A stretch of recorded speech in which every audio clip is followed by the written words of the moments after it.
Assalamualaikum warahmatullahi wabarakatuh. Alhamdulillahirabbil alamin. Wassalatu wassalamu ala asrofil anbiya'i wal mursalin sayyidina Muhammadin wa ala alihi washabbihi ajmain amma ba'd. Ya, alhamdulillahirabbil alamin. Jumpa lagi kita di episode ke-10 kajian jelang iftar Masjid Mutakin Perumahan Kasongan Permai. Bersama saya Rehan dan diisi oleh Ustadz Imran Rasyid. Nah, pada episode kali ini kita akan bahas sesuatu yang dahulunya dibasmi oleh Rasulullah SAW ketika zaman kenabian, ketika Rasulullah turun, yaitu kejahiliahan. Oke. Untuk memulai, mari kita dengarkan pengantar dari Ustadz Imran Rasyid. Kepada Ustadz Imran Rasyid kami persilahkan. Iya, terima kasih. Assalamualaikum warahmatullahi wabarakatuh. Alhamdulillah, wassalatu wassalamu ala rasulillah wa ala alihi wa sahbihi wa mawalah, la hawla wa la quwata illa billah, amma ba'd. Para pemirsa yang budiman, berjumpa lagi dengan kami dari Masjid Mutakin tentang kajian jelang iftar. Pada sore hari ini kita akan membahas tentang apa itu jahiliyah, ya. Kita sering mendengar satu ungkapan bahwa benarkah hari ini atau saat ini kita ini sesungguhnya juga hidup di masa jahiliyah, tapi jahiliyah modern gitu, ya. Jadi kata jahiliyah itu sesungguhnya maknanya bodoh, ya, bodoh. Nabi Muhammad SAW itu diutus di tengah masyarakat yang jahiliyah, ya, karena kebodohannya, ya, sehingga dia menjadikan patung sebagai Tuhan, ya. Patung dibuat sendiri dan disembah. Jadi artinya produk ciptaan dia yang dia sembah.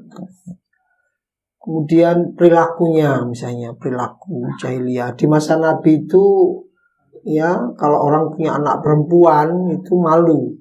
Karena memang di masa itu perempuan itu tidak punya nilai, tidak berharga lah, gitu, ya. Misalkan seperti budak dan sebagainya itu.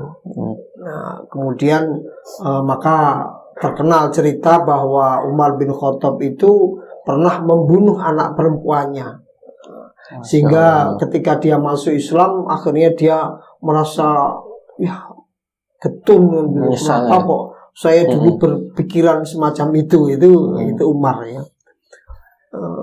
Dan masih banyak perilaku, misalnya perilaku tawaf dengan telanjang, kemudian minum minuman keras sebagai satu simbol kebanggaan, bahkan pertengkaran antar suku itu sudah terbiasa.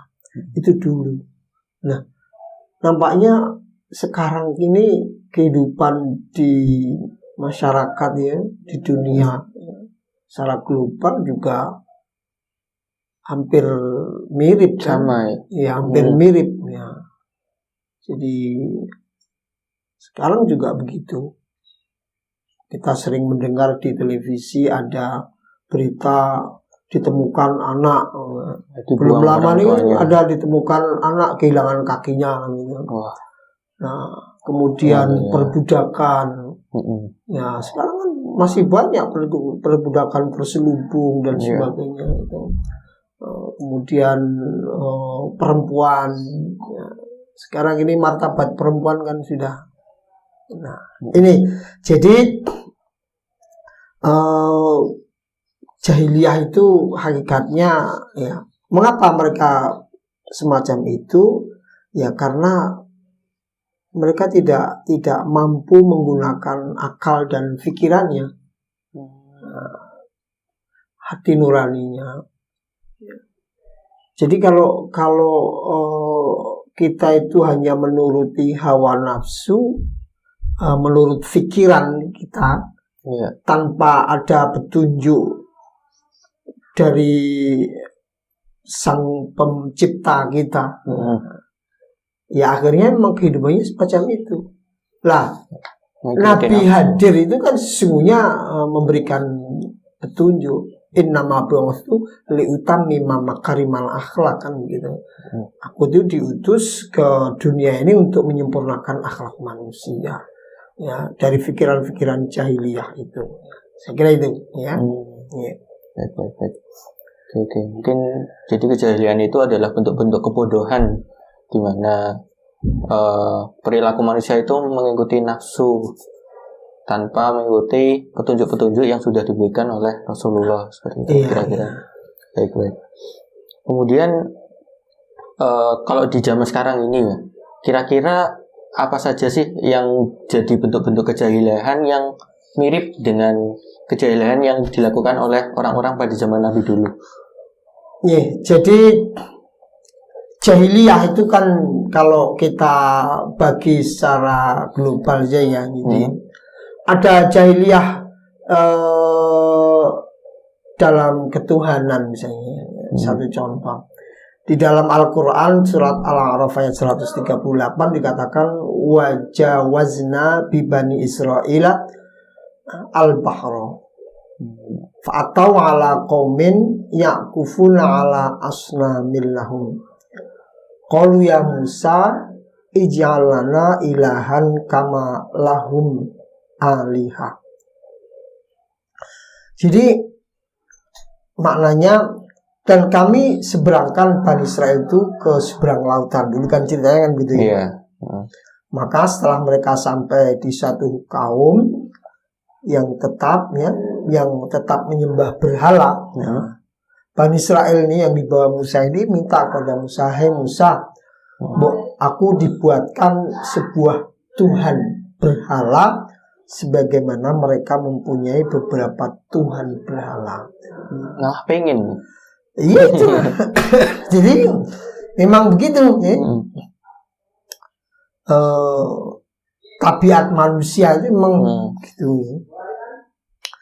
Kemudian di firman yang lain juga dikatakan wa idz qala Musa liqaumihi innallaha ya'murukum an tadhbahu baqarah qalu atatakhiduna huzwa qala a'udzu billahi an akuna minal jahilin. Jadi ingatlah ketika Musa berkata kepada kaumnya, sungguhnya Allah menyuruh kamu menyembelih seekor sapi betina. Ya. Mereka berkata, apakah kamu tidak menjadikan kami sebuah ejekan? Ya.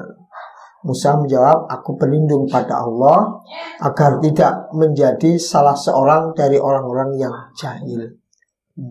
Jadi memang umat Nabi Musa ini yang terkenal jahil ya.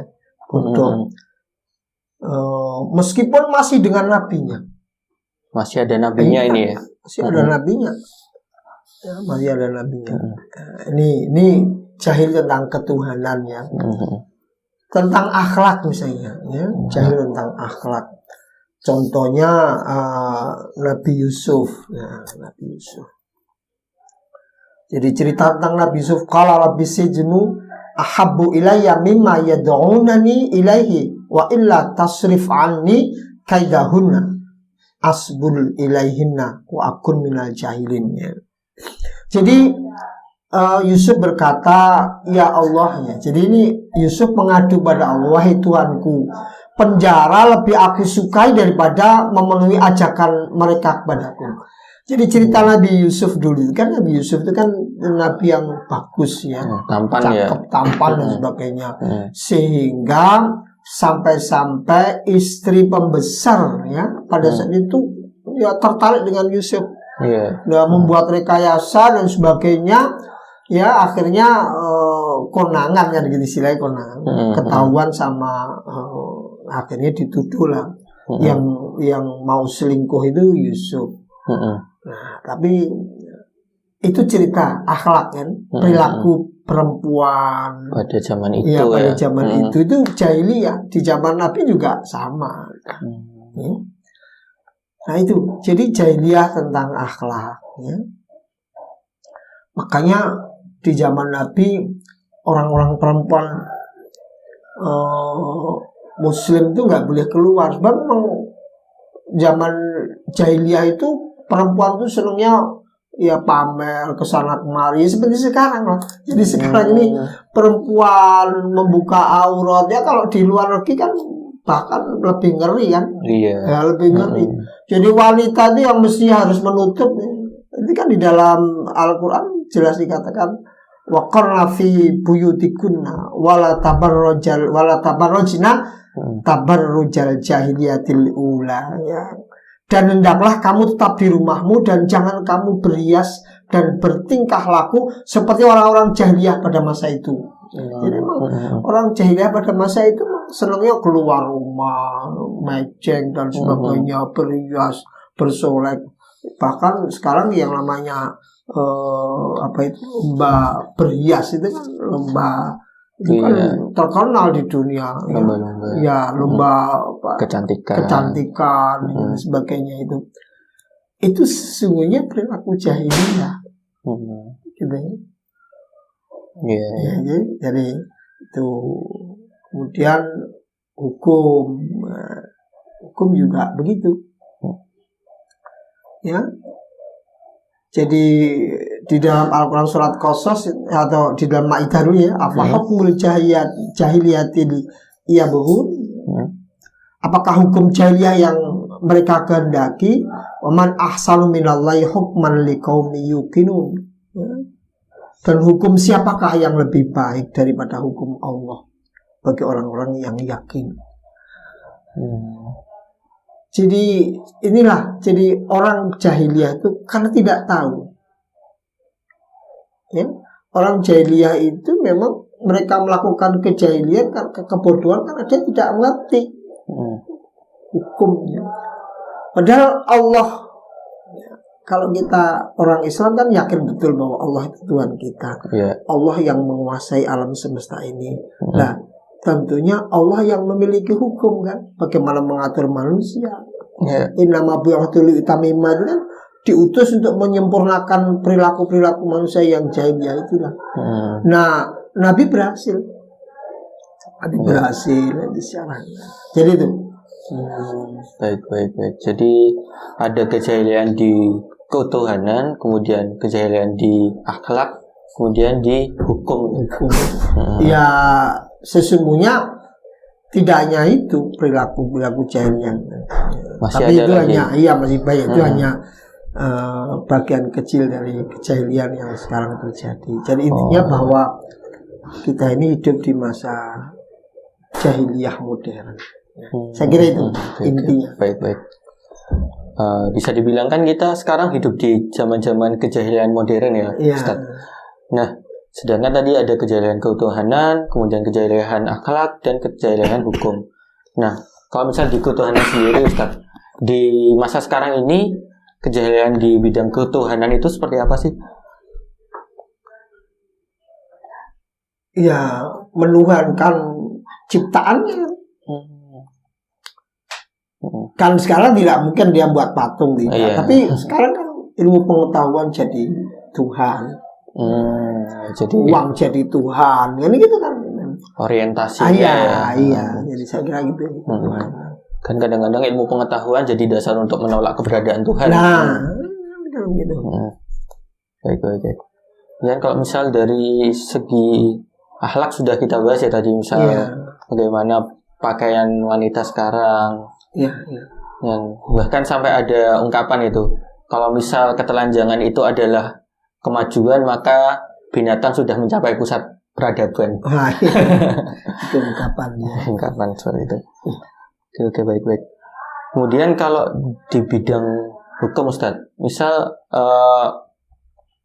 ada di dunia barat kan sekarang sedang heboh-hebohnya untuk dukungan pada pernikahan sejenis, LGBT dan lain-lain.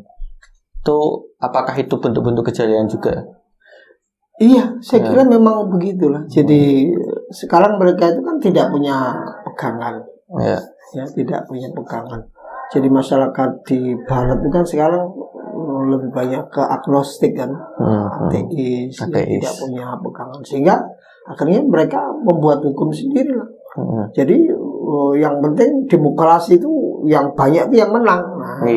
Jadi sekarang ini hukum itu sudah begitu, hukum itu yang banyak yang menang.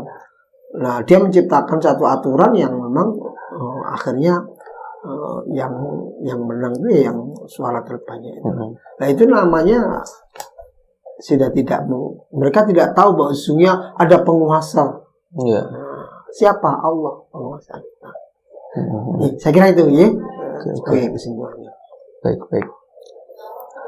Oke, yang terakhir Ustadz, misal nih kan kita lihat kejadian nih sehari-hari di kehidupan kita seperti itu. Misal di bidang hukum, kan kita sebagai masyarakat awam melihat kejadian seperti itu juga tidak bisa misal tiba-tiba merubah hukumnya. Nah, bagaimana sikap kita menghadapi kejadian ini, tapi sebagai masyarakat awam, sebagai orang biasa seperti itu?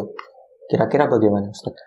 Iya, jadi ada hadis yang mengatakan bahwa kalau kamu melihat man ra'a minkum mungkaran falyughayyir biyadihi. Kalau kamu melihat suatu kemungkaran maka rubahlah dengan tangan. Kalau tidak bisa dengan lisan. Tapi kalau tidak bisa ya sudah, zalika adhaful iman, itulah iman yang paling rendah untuk kita. Kira gitu. Baik. Jadi kalau tidak bisa dengan perbuatan, kita ya sudah dengan hati. Dengan hati kita. Ya. Baik.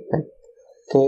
Terima kasih Ustadz atas pencerahannya terkait dengan kejahilan. Mungkin sampai sini dulu episode kita pada kali ini. Terima kasih yang sudah menyaksikan.